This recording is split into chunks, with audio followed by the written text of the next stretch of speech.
สบายดีเนาะมื้อนี้จะมาเว้าเกี่ยวกับปัญหาน้ำท่วมทางภาคใต้ของประเทศลาวซึ่งเกิดขึ้นที่เมืองสนามไซแขวงอัตตปือ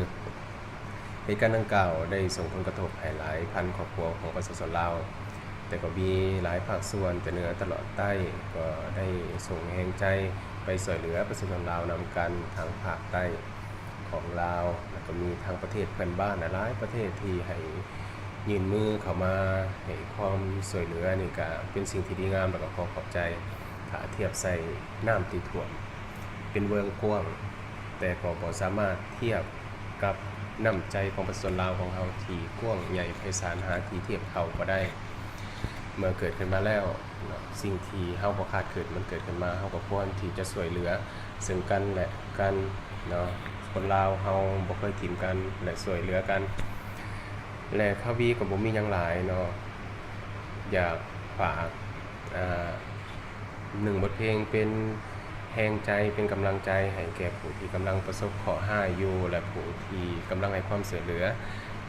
ถึงจะเป็นจังใดด้านขอเชิญบรรดานะครับฟังพร้อมๆกันเนาะขอส่งแรงใจถึงแดนลาวใต้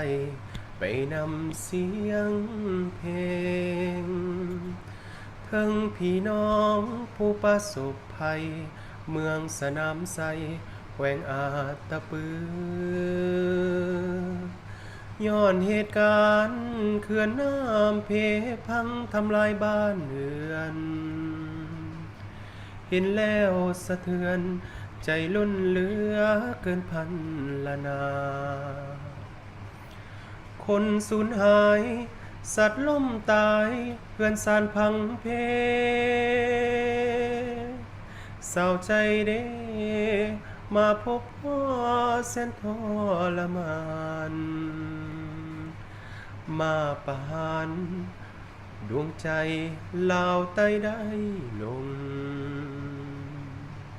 คิดฮอดเดบ่อนเคยหาเคยอยู่หากินแต่อย่าสิ้นความหวัง